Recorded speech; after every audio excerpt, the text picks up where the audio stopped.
Le déficit démographique en Asie deviendra une préoccupation pour le monde entier. Je suis convaincue que l'avenir des nations et de notre sécurité sont liés à la survie des jeunes filles d'Asie.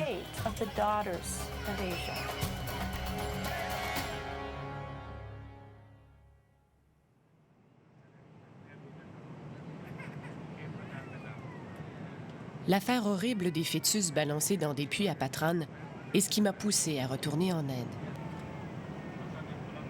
Lors de mon premier séjour là-bas, j'avais entendu parler de la crise des féticides et le sujet m'avait profondément bouleversée.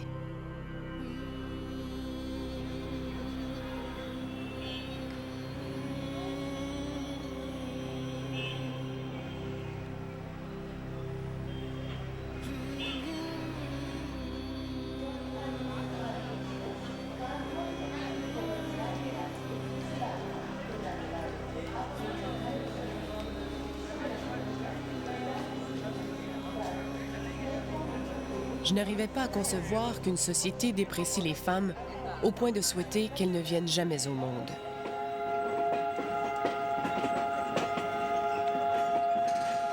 Je me suis promis qu'un jour j'y retournerai. Pour tenter de comprendre ce qui est maintenant considéré comme un crime contre l'humanité. L'avortement sélectif de fœtus féminins.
À mon arrivée à Patran, l'affiche de la clinique a disparu et le puits à l'avant est complètement remblayé.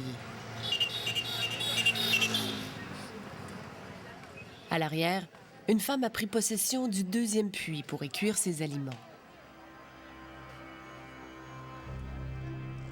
Cette femme est Pooja Verma. Pendant 1 an, elle a travaillé comme assistante d'un faux médecin.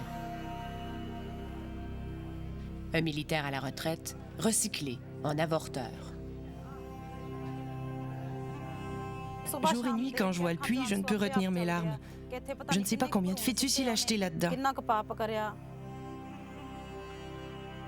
Ça me prend à la gorge tout le temps. Mais de voir que vous êtes venu de si loin me fait penser que si je ne vivais pas ici, je ne vous aurais pas rencontré. C'est elle qui, malgré l'omerta qui entoure la pratique des avortements sélectifs, a dénoncé l'affaire à la police. Malgré les curieux de plus en plus nombreux qui nous entourent, et surtout des menaces dont elle est victime depuis qu'elle a dénoncé son ancien employeur, la sage-femme refuse de se taire. Un jour, on est allé à l'étage pour pratiquer un accouchement d'une femme enceinte de 6 mois. Le bébé était en bonne santé, mais il a écrasé la tête de la fillette. La femme du docteur a mis le fœtus dans une bassine et m'a dit « Va le jeter dans le puits ». Je leur ai dit que je ne ferais pas ce genre de travail. C'est à ce moment que les choses ont commencé à mal tourner.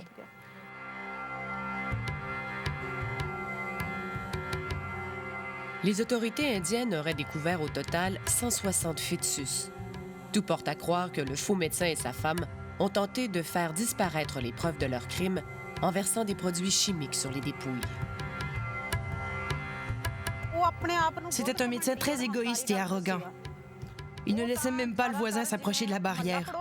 Il l'injuriait. Quand il s'assoyait avec moi, il me disait en plein visage: Pooja, en 9 ans, j'ai rempli 9 puits. Personne ne m'a jamais rien fait. Pritam Singh et son épouse sont en prison, où ils attendent un procès qui pourrait leur valoir jusqu'à 10 ans d'incarcération. Une loi adoptée en 1994, le PNDT Act, interdit aux médecins de divulguer le sexe du bébé à naître. À son arrestation, l'accusé clamait haut et fort son innocence. Je n'ai pas de diplôme, mais avec l'expérience que j'ai, je suis meilleur que vrai docteur. Les gens viennent me voir pour réparer les erreurs que les médecins commettent dans les hôpitaux.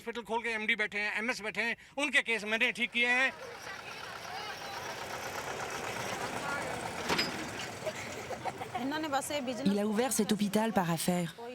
Il ne se souciait pas de la vie ou de la mort des gens. Il ne s'inquiétait pas de la grande pénurie de filles au Punjab. Tout ce qui l'intéressait, c'était l'argent. Certains villageois disent que j'ai ruiné le pauvre homme.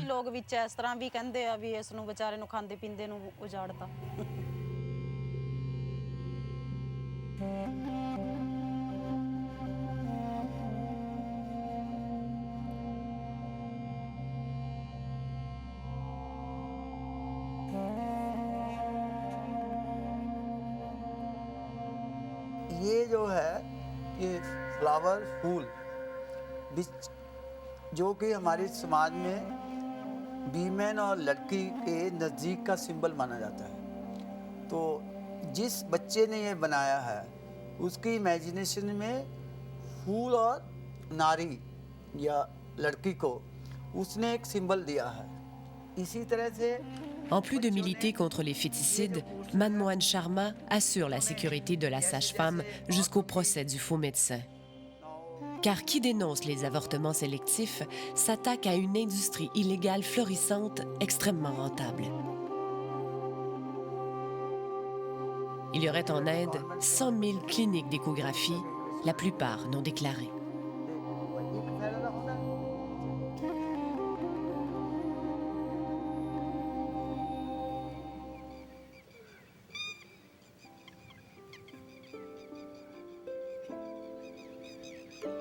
Ce pays, Mother India, comme le surnomment affectueusement les Indiens, doit apprendre à respecter ses femmes. Pour l'activiste, Pooja et toutes les Indiennes sont comparables à de magnifiques fleurs qu'il faut tout simplement laisser s'épanouir. Mon inspiration vient du jardinier parce que le jardinier ne quitte jamais son jardin.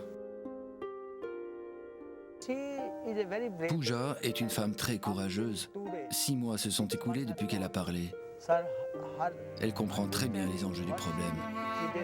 Elle n'a pas de remords. Elle est encore prête à se battre pour la cause.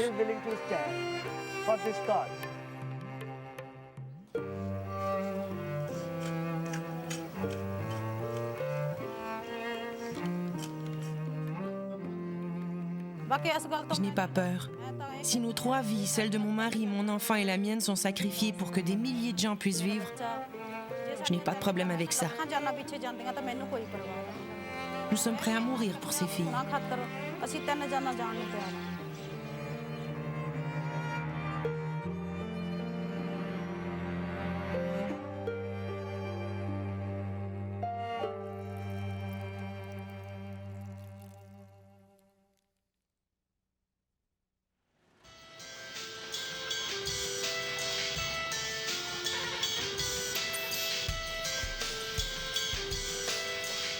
Je poursuis ma route en direction de l'Haryana, dont le nom signifie « terre couverte de verdure ». Un État qui compte 21 millions d'habitants.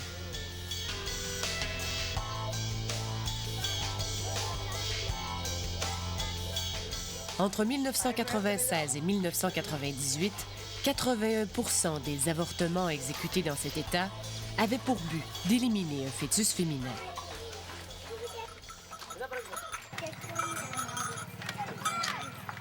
En se baladant dans la petite bourgade d'Assouti, il est étonnant de croiser si peu de femmes. Et certaines que l'on rencontre sont en fait des hommes.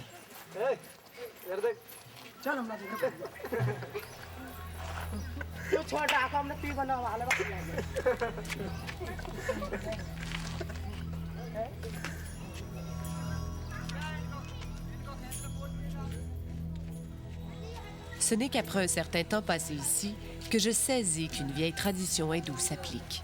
Le pourda, qui isole les femmes du regard de la société. Si elles ne sont pas recluses à la maison ou occupées au champ, les femmes portent un voile qui couvre complètement le visage.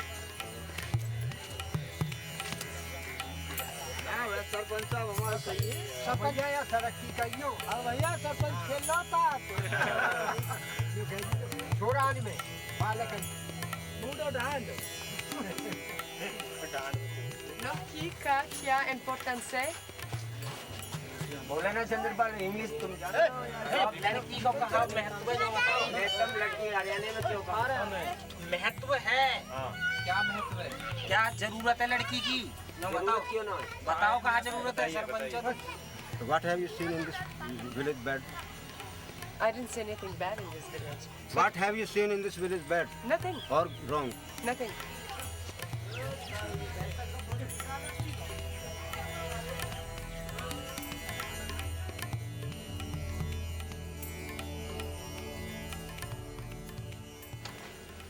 Mais c'était avant de rencontrer, un peu plus loin dans la cour intérieure de sa maison, Lakshmi Rawat.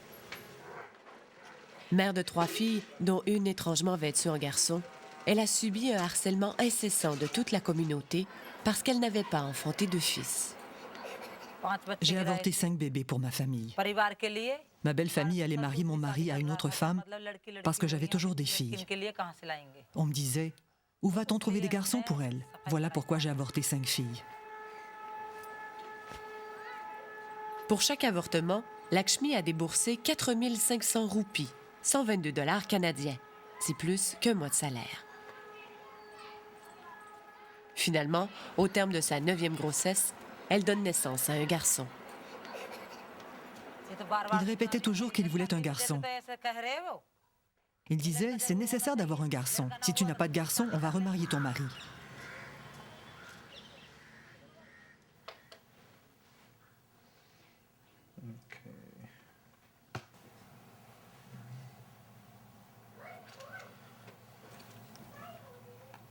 Prabhadja de l'Université de Toronto est reconnu mondialement pour ses recherches sur la crise des avortements sélectifs.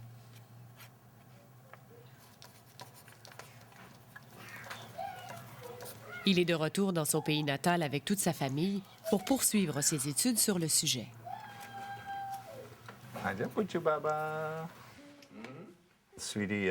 Mon travail, mes chéris, est de comprendre pourquoi il y a si peu de filles en Inde.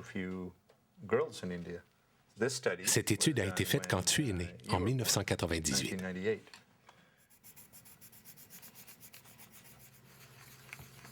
Ces travaux ont démontré qu'au moins 1 demi-million de fillettes sont éliminées par avortement chaque année. D'autres études avancent des chiffres beaucoup plus élevés, de l'ordre d'1 à 2 millions par année. D'autres études faites à plus petite échelle démontrent que le ratio est encore plus extrême. Alors je crois que notre estimation est assez conservatrice quant au nombre de fillettes avortées chaque année en Inde. Il y a un lien intéressant avec l'éducation. Généralement, on croit que les mauvaises habitudes en termes de santé publique se retrouvent dans les populations pauvres et moins éduquées. Par contre, dans ce cas-ci, c'est complètement l'opposé.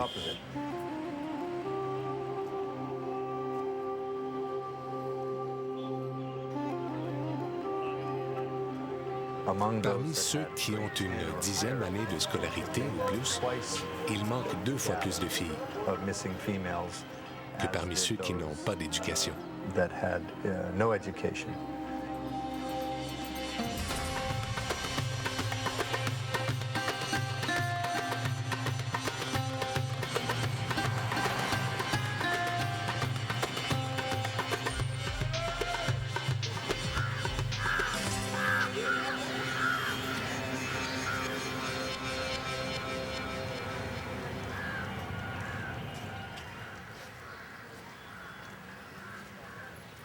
Et Lakshmi, elle, souhaite-t-elle que ses filles ne lui donnent que des petits-fils?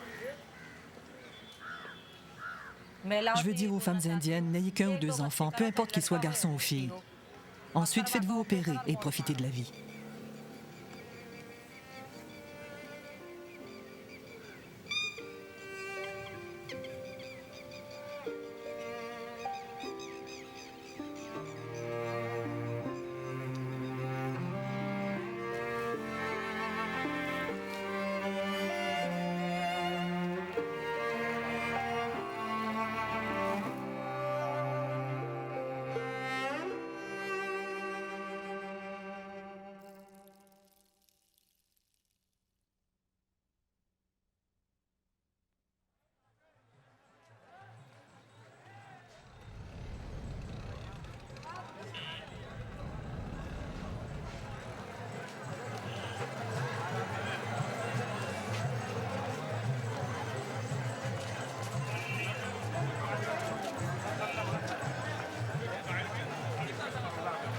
À Varanasi, dans l'État de l'Uttar Pradesh, je trouve une première explication sur les raisons qui poussent les Indiens à vouloir absolument un fils.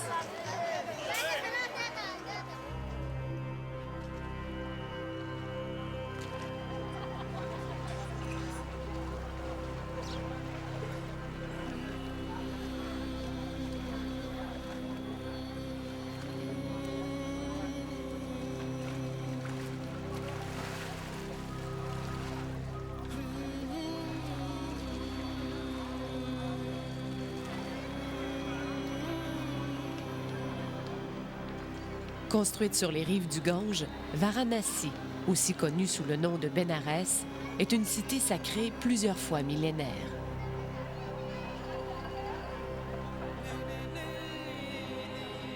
L'un des plus hauts lieux de pèlerinage de l'Inde.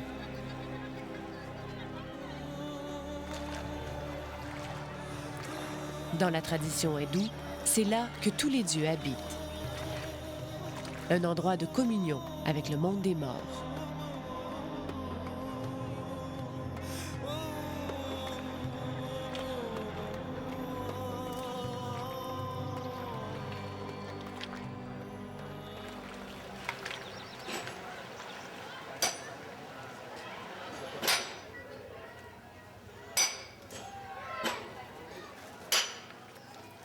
Pour des parents, être brûlé sur la berge, puis dispersé dans le Gange, permet de se libérer du sempiternel cycle des renaissances pour atteindre le moksha, la libération.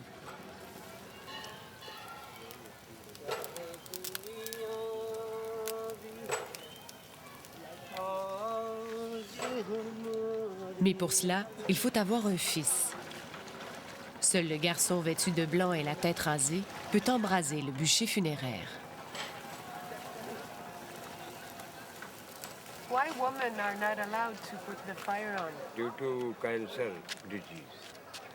This is our tradition. Traditional. To burn To the burn dead body. only beginning from the man, Beginning. only from the male, not from female.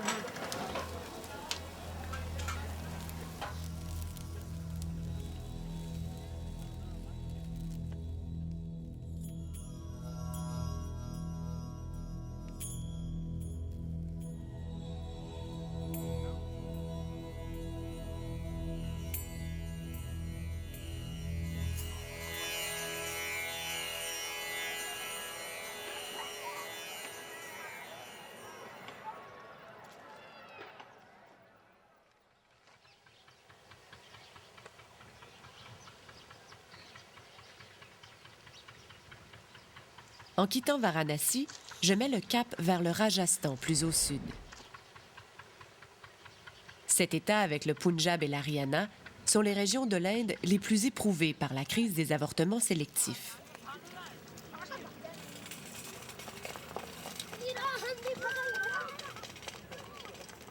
Ces 3 provinces sont d'ailleurs tristement surnommées The Feticide Belt, la ceinture des féticides.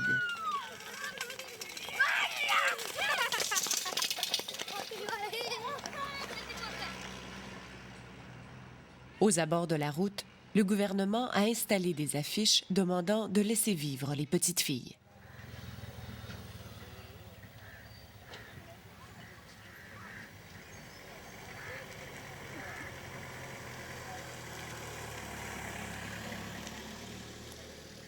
Après un long voyage, j'arrive dans le village de Khoda, non loin de la frontière pakistanaise.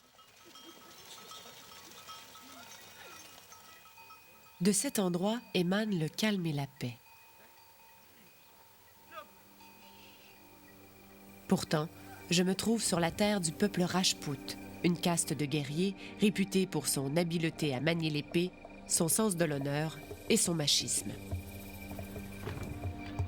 L'arrivée d'un homme m'extirpe de mes pensées. C'est le chef du village de Khoda qui compte à peine 10 000 habitants. Une minuscule population pour un village indien. Ici, le déficit de femmes est terrifiant. On ne compte plus qu'une fille pour 4 garçons. La population de filles diminue par rapport à celle des garçons. Voilà pourquoi des crimes et des viols se produisent. Et les garçons ne se marient pas à cause de la pénurie de filles. Les dirigeants communautaires ont commencé à dire « Ne tuez pas les filles ».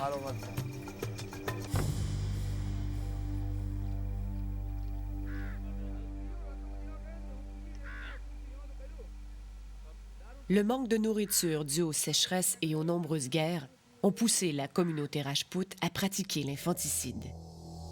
Le meurtre des fillettes. Si la coutume a presque disparu, elle n'a pas été complètement éradiquée. Les mères provoquent une overdose avec de l'opium, noient les bébés dans de l'eau ou étouffent les fillettes avec du sable. Elle meurt instantanément parce qu'elle est si jeune. Elle ne peut pas respirer. Elle meurt en 2 minutes.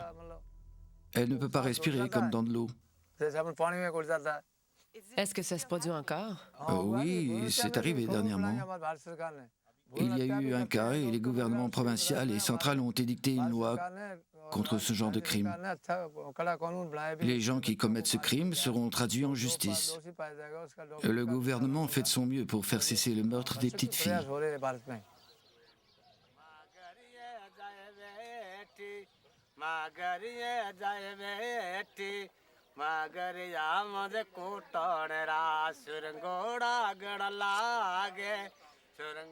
Un peu plus loin dans le désert du Rajasthan, un villageois me conduit au haut d'une colline où un puits servait jadis de tombeau aux fillettes. Sometime before we have closed it because one tragedy was there. Our people jumped into it. Avec ses 64 mètres de profondeur, aucun enfant ne pouvait espérer sortir de là vivant. L'homme m'assure que depuis plusieurs années, aucune petite n'a été sacrifiée ainsi. Personne ne sait combien d'enfants ont été tués de cette façon. Do we talk about 10 or we talk about thousands? It can be in thousands. Thousands. Yeah. Thousands female fetuses in this whale. Yeah. How do you feel about that? I feel very unhappy, very sad. I feel very painful situation of that era when the people were very, we can say, cruel. They were very cruel.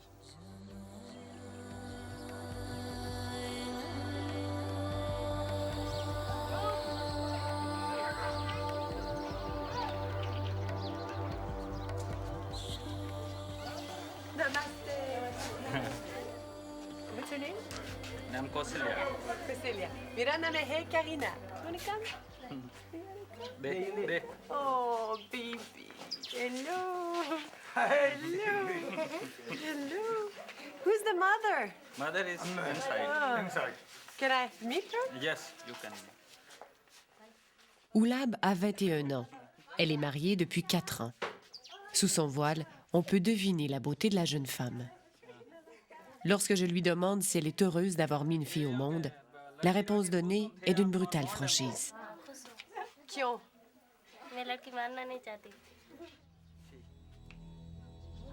Les nombreux témoins et la timidité extrême de la maman rendent notre échange difficile. Je repars de là avec une soif plus grande que jamais, de saisir ce qui motive fondamentalement les Indiens à tuer leurs filles.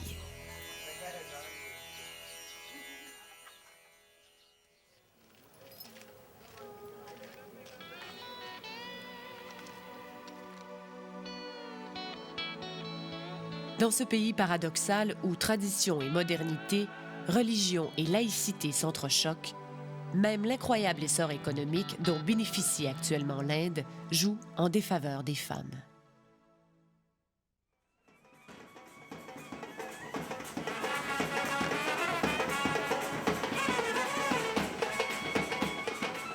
Me voici dans un mariage de famille de classe moyenne. Dans ce pays émergent, où les valeurs consuméristes montent en flèche, les Indiens ont transformé les cérémonies en concours d'étalage de richesses.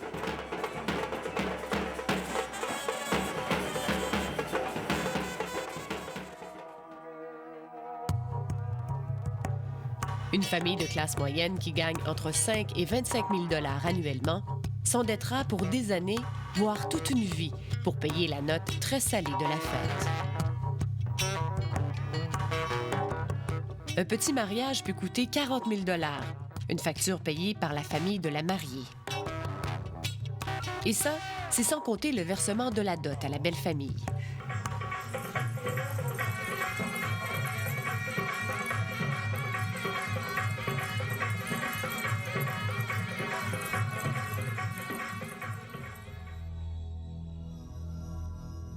Même si la dot est illégale depuis 1961, les parents de la mariée versent encore un gros montant en argent et en biens aux parents du marié. La tradition est devenue un sordide prétexte d'extorsion où la fille est considérée comme de la marchandise. Avoir un fils à marier garantit l'ascension sociale, alors que marier une fille, en revanche, peut acculer une famille à la faillite. Bref, la dot est devenue un système économique en soi.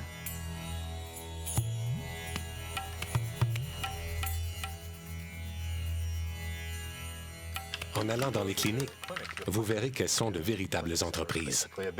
Et certains endroits sont très clairs dans leur publicité.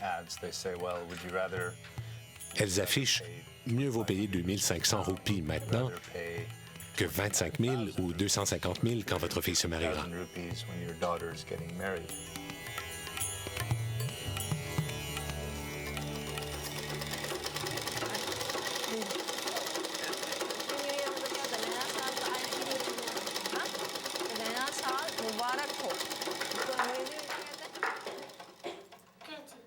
दोनों साइड से मत पकड़ना फिर तो थैला खुलेगा ही नहीं अब तो सुई को यहाँ निकालना।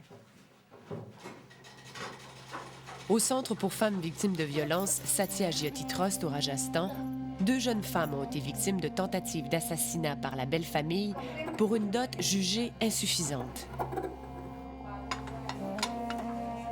Il m'a été impossible de réaliser des entrevues avec elles, car leurs vies sont toujours menacées.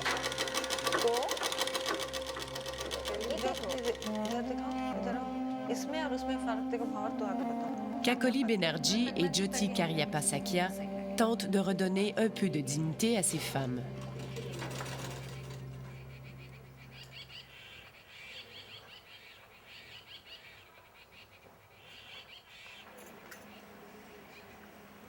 Elles connaissent trop bien le type de demande qu'exige la famille du marié. La dot est devenue un grave problème social. La famille du marié demande de l'argent. Beaucoup de violence est associée à la dot lorsque la famille ne la reçoit pas. La première chose qui vient à l'esprit des parents de filles est « Comment allons-nous les marier? Comment allons-nous payer la dot ?» जय गणेश देवा माता जकी पार्वती पिता Mahadeva. Ils peuvent tout demander, des voitures, des produits de luxe, des effets personnels, des montres, tout. Il n'y a pas de fin à leurs demandes. La plupart du temps, la famille de la mariée est incapable de régler la note car elle n'a pas assez de ressources.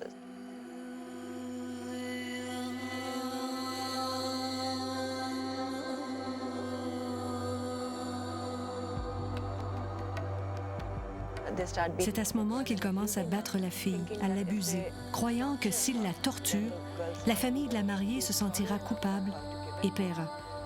Mais si la famille est trop pauvre, il arrive que la fille soit tuée. L'époux croit que si elle meurt, il pourra se remarier et obtenir une dot de quelqu'un d'autre.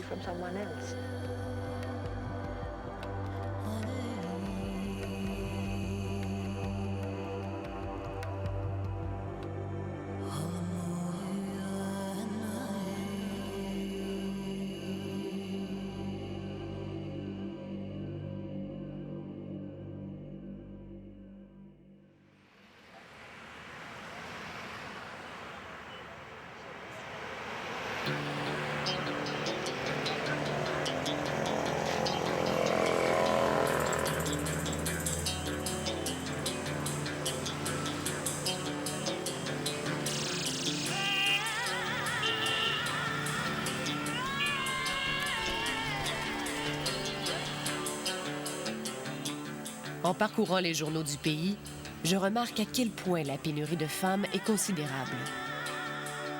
Les quotidiens abondent de petites annonces d'épouses recherchées.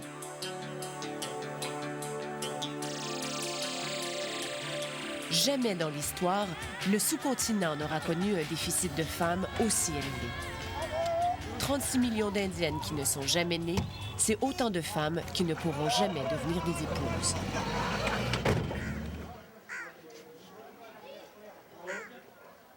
Dans tous les États visités, partout, j'ai rencontré des hommes désespérés. Des jeunes comme des vieux, incapables de se trouver une partenaire. Dans le pays, ils sont des millions.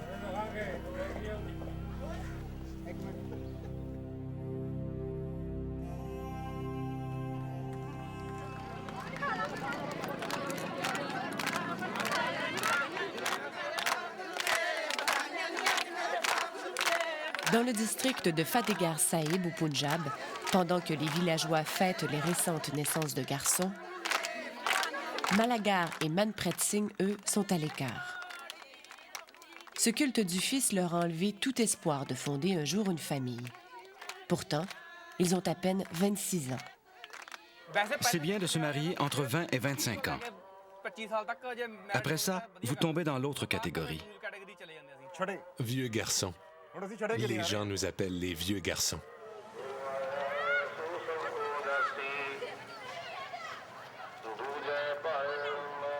Dans une Inde où la famille est au cœur de la structure sociale, les deux jeunes hommes pressent les autorités de mettre un terme au féticide.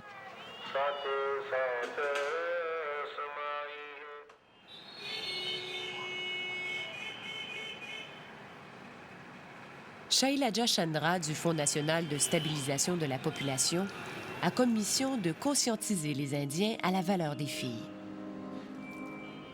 La tâche n'est pas de tout repos quand les femmes elles-mêmes ne s'en accordent aucune. Les femmes ne se sont jamais considérées comme un enjeu. Elles ont été habituées à accepter ce rôle, celui de donner naissance à un bébé, un garçon. À la naissance d'une fille, personne n'envoie de félicitations. En fait, la sage-femme ou l'infirmière sortira de la pièce sans dire un mot pour vous laisser deviner que c'est une fille.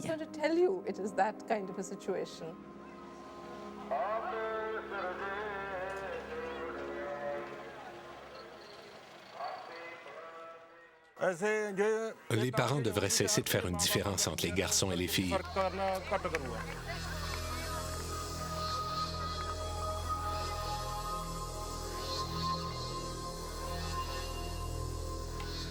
pour qu'il n'y ait pas autant de vieux garçons comme nous.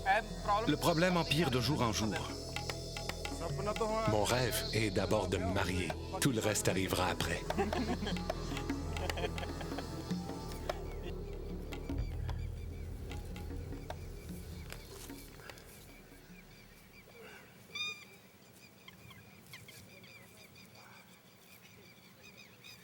Arnak approche la quarantaine. Il espère se marier depuis près de 20 ans. Frustré et en colère, il exige que soient arrêtés tous ceux qui gagnent leur vie en éliminant des petites filles. Les gens qui font ça devraient être condamnés à perpétuité. Pas la peine de mort, en prison, où ils ont de la nourriture et de l'eau. Tout ce dont ils ont besoin pour qu'ils restent en prison, toute leur vie.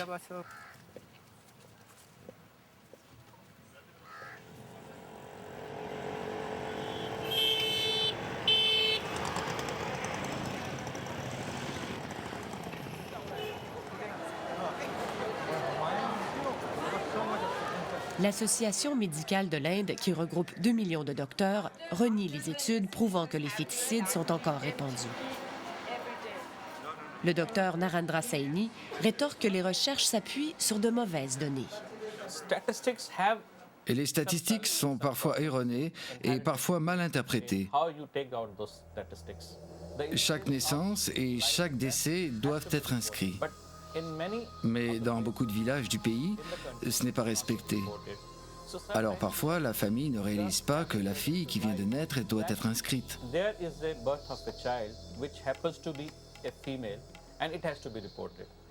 Je ne dis pas que ça ne se produit jamais. Je dis que ça n'arrive pas dans la majorité des cas. Depuis l'entrée en vigueur de la loi interdisant de divulguer le sexe du bébé à naître en 1994, un seul médecin et son assistante ont été condamnés pour y avoir contrevenu. Les faiseurs d'anges ont été sentenciés à 135 $ d'amende et 2 ans de prison.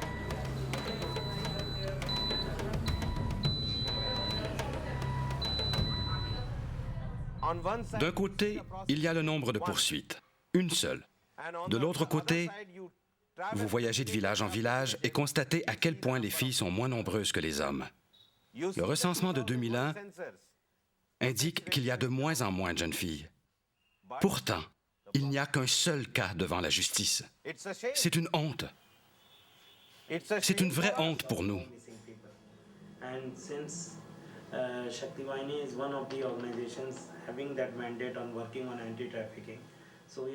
Rishikant est un célibataire activiste de l'organisation Shaktivahini, une ONG regroupant 15 000 bénévoles qui combat le trafic d'êtres humains.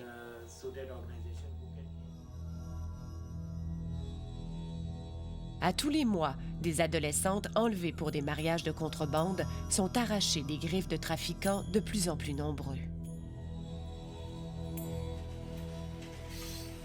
Réduites à l'état de marchandises, des fillettes de 10 ans sont vendues par leurs parents pour un peu plus de 100 $. Acheter une femme sur le marché noir coûte moins cher que d'acheter un bœuf.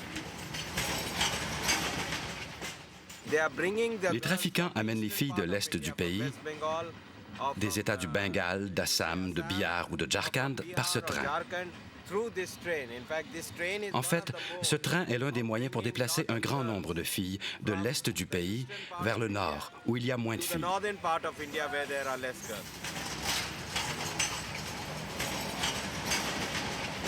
Accompagné de Rishi, je me rends à Karnal, à quelques heures de la capitale indienne, New Delhi. Ici sont hébergées plusieurs jeunes filles qui ont été kidnappées ou vendues. Dans une chambre commune, je rencontre Mukesh, Rekha et Sumda, qui a 20 ans et la plus âgée des trois. Une seule se sent capable de me partager un peu ce qui lui est arrivé. Mukesh a été enlevée dans sa ville natale de Calcutta, à l'autre extrémité du pays, il y a un peu plus d'1 an. À Delhi, elle a été mariée à un homme de 30 ans, son aîné, à qui elle donna un fils 10 mois plus tard. Repérée par une bénévole de l'ONG, elle a été rescapée, mais son garçon, lui, habite toujours avec le père.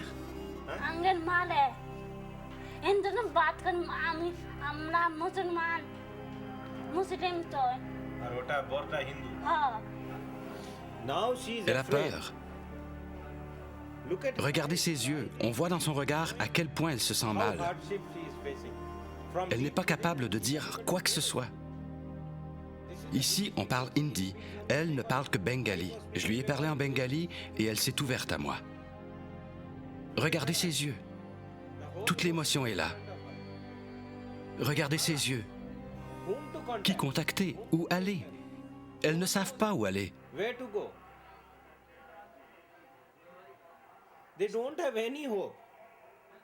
Toutes ces petites n'ont pas d'espoir. En bout de piste, quand la justice a échoué, le gouvernement a échoué. Ces filles proviennent du trafic. C'est une preuve que la justice a échoué. Alors c'est au gouvernement que revient la responsabilité de leur redonner leur enfance.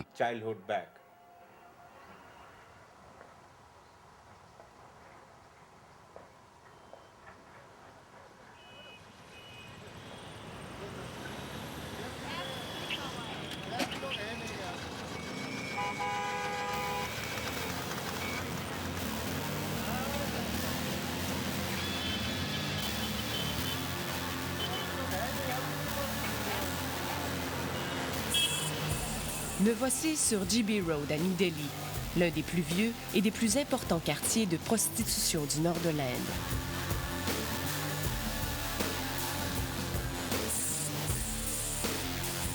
Si au rez-de-chaussée des immeubles, les commerces vendent de la machinerie et des outils, à l'étage, des milliers de prostituées s'entassent dans de petits appartements pour y vendre leur corps. How old are the girls? Do you have an idea? Some girls are very young. They are 14, 15, 16. 12% des filles ici sont séropositives et 35% ont moins de 18 ans.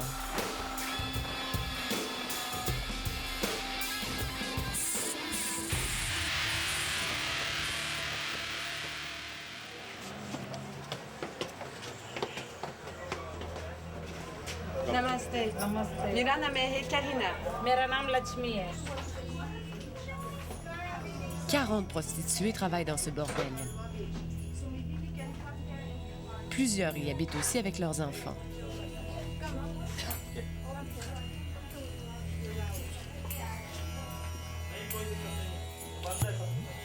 Dans de petites alcôves sombres et humides, elles soulagent les hommes en échange d'un maigre 6 $ par client. En 10 ans, le nombre de prostituées s'est accru de 50% en Inde. Les ONG y voient un lien direct avec le déficit de femmes. Sur le toit de l'immeuble, Kamla m'explique qu'elle vit dans cette maison close depuis une quinzaine d'années. Elle a quitté la résidence de ses parents en raison d'un conflit avec eux et s'est retrouvée ici. Elle avait 20 ans. J'ai rencontré une femme qui vendait des ustensiles. Je l'ai suivie et je me suis retrouvée dans ce bordel.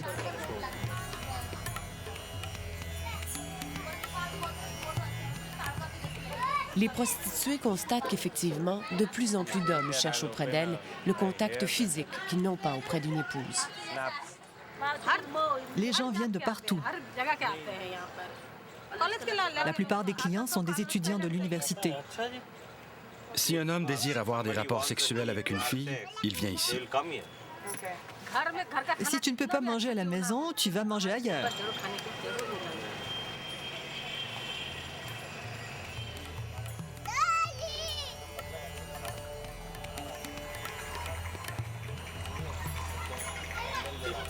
Les hommes me disent « Je suis en amour avec toi. Je veux rester avec toi toute ma vie. » Elle dit que récemment, beaucoup de clients lui ont dit qu'ils ne se marient pas, qu'ils sont intéressés à elle, qu'ils l'aiment, qu'ils veulent la sortir d'ici et vivre avec elle.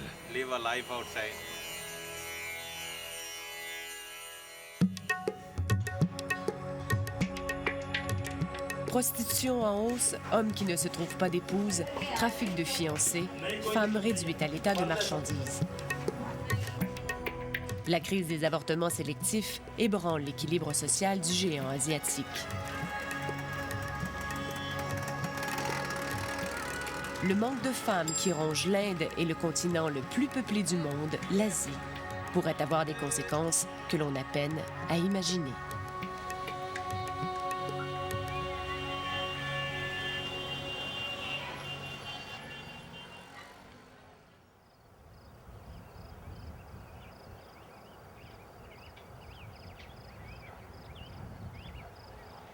Aux États-Unis, le Congrès et le département de la Défense sont de plus en plus inquiets de la menace que représentent des millions d'hommes condamnés au célibat.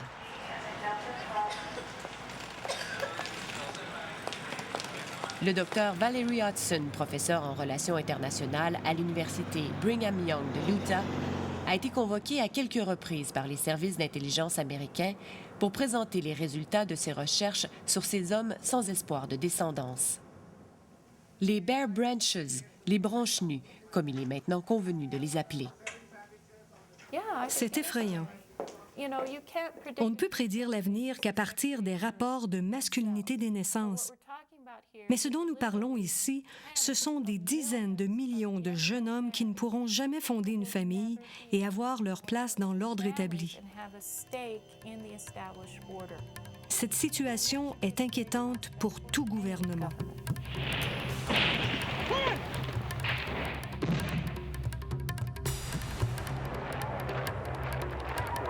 Ces armées d'hommes célibataires sont une menace à la paix. À chaque fois dans l'histoire qu'un pays a été confronté à un important surplus d'hommes, des conflits armés ont éclaté.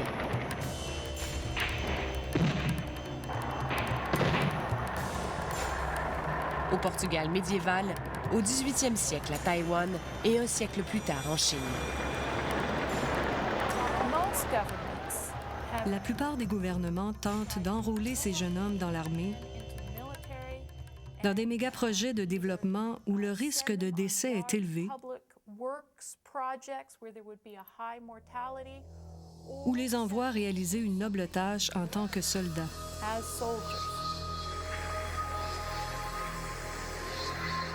Ce qui affecte presque la moitié de la population mondiale va nous affecter un jour. Il n'y a pas moyen d'y échapper. Et je pense que ce serait faire l'autruche de penser que la vie des petites filles en Inde et en Chine n'a rien à voir avec nous. Le monde ne fonctionne pas ainsi. La destinée des peuples, incluant nos propres nations, ici en Occident, est davantage reliée au sort de ces petites filles que l'on peut le croire.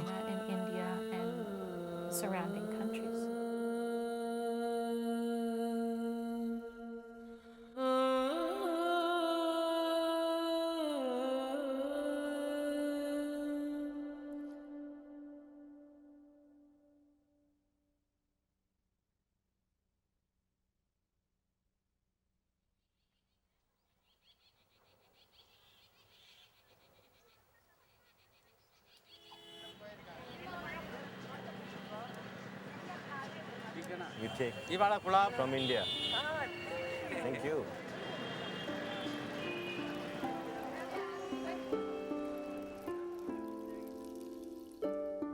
À la tête, elle se tient de naissance, de piège et de destinée. Dans leur lenteur, les cycles tournent à son appel.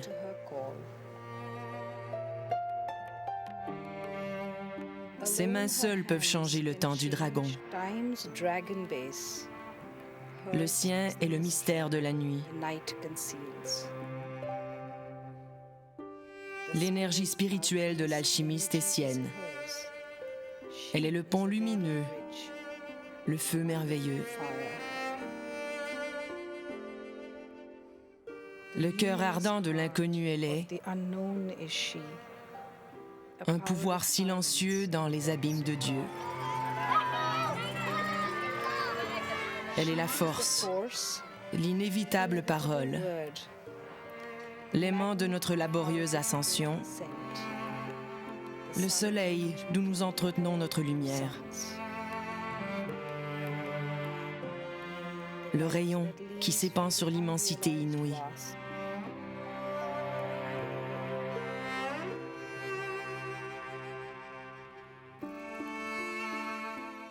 La joie qui jaillit de l'impossible. La force de tout ce qui n'est pas encore venu. La nature entière l'appelle en silence pour guérir de ses pieds les pulsions douloureuses de la vie et briser les sceaux de l'esprit sombre de l'homme et allumer de son feu dans le cœur fermé des choses.